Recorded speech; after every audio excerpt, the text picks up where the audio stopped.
Hello. അപ്പം നല്ലൊരു ഓണക്കാലമൊക്കെ കഴിഞ്ഞ് നമ്മളിത് ബാക്ക് ടു സ്കൂൾ ഓഫീസൊക്കെ ആയാലും എല്ലാവർക്കും നല്ലൊരു ഓണം ആയിരുന്നിരിക്കും എന്ന് വിശ്വസിക്കുന്നു.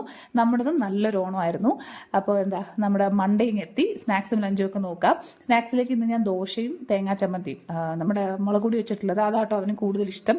അപ്പോൾ അതൊക്കെ പാക്ക് ചെയ്ത് വെച്ചു. പിന്നെ ലഞ്ചിലേക്ക് വരികയാണെങ്കിൽ സത്യത്തിൽ കുറച്ച് അധികം ദിവസമായി ഞാൻ കാര്യമായിട്ട് ലഞ്ച് ഉണ്ടാക്കിയിട്ട്, കാരണം ഓണപ്പരിപാടി അത് എന്നൊക്കെ പറഞ്ഞ് ഓഫീസിൽ ലഞ്ച് കൊണ്ടുപോലെ കുറവായിരുന്നു. അതുകൊണ്ട് തന്നെയാണ് വീഡിയോസും കുറഞ്ഞത്. അപ്പോൾ ഇന്നത് നല്ല ചോറും മുട്ട വറുത്തതും സാമ്പാറും ക്യാബേജ് തോരനും, പിന്നെ സ്പെഷ്യൽ ഇതൊന്നും അല്ല, നല്ല പാൽപ്പായസം ഉണ്ടാക്കിയിട്ടുണ്ടായിരുന്നു. ഞാൻ ആദ്യമായിട്ടോ ഞാൻ പാൽപ്പായസം ഉണ്ടാക്കുന്നത്. അതിൻ്റെ ടെൻഷനും നെർവസ്നെസ്സും ഒക്കെ എനിക്കുണ്ടായിരുന്നു. പക്ഷേ ഭയങ്കര ടേസ്റ്റാണ്. ഞാൻ തന്നെ ഉണ്ടാക്കി ഞാൻ തന്നെ പറയാൻ പാടില്ല, പക്ഷേ വേറെ ആരും ഇല്ലല്ലോ പറയാൻ. ഭയങ്കര ടേസ്റ്റാണ്. ലക്ഷ്മി നായർ മാമിൻ്റെ പാൽപ്പായസം റെസിപ്പിയാണ് ഞാൻ അതേപടി ഫോളോ ചെയ്തു. ഭയങ്കര ടേസ്റ്റ്. അതിനകത്ത് കണ്ടൻസ് മിൽക്കോ ഏലക്കാപ്പൊടിയോ നെയ്യോ ഒന്നും ചേർത്തിട്ടില്ല. ജസ്റ്റ് പാലും പഞ്ചസാരയും അരിയും മാത്രമേ ഉള്ളൂ. പക്ഷേ എന്ത് ടേസ്റ്റാണ്. നമ്മുടെ അമ്പലപ്പുഴ പാൽപ്പായസം എന്നൊക്കെ ആ ഒരു ഇതാണ്. നമ്മുടെ സൗത്ത് കേരള ട്രിവാൻഡ്രം കൊല്ലം സദ്യയിൽ ബോളിയുടെ കോമ്പിനേഷനാണ്. ഭയങ്കര ടേസ്റ്റാണ്. നിങ്ങൾ ആ റെസിപ്പി ട്രൈ ചെയ്യുക പാൽപ്പായസം ഉണ്ടാക്കണമെങ്കിൽ. അപ്പോൾ ഓക്കെ, ബൈ.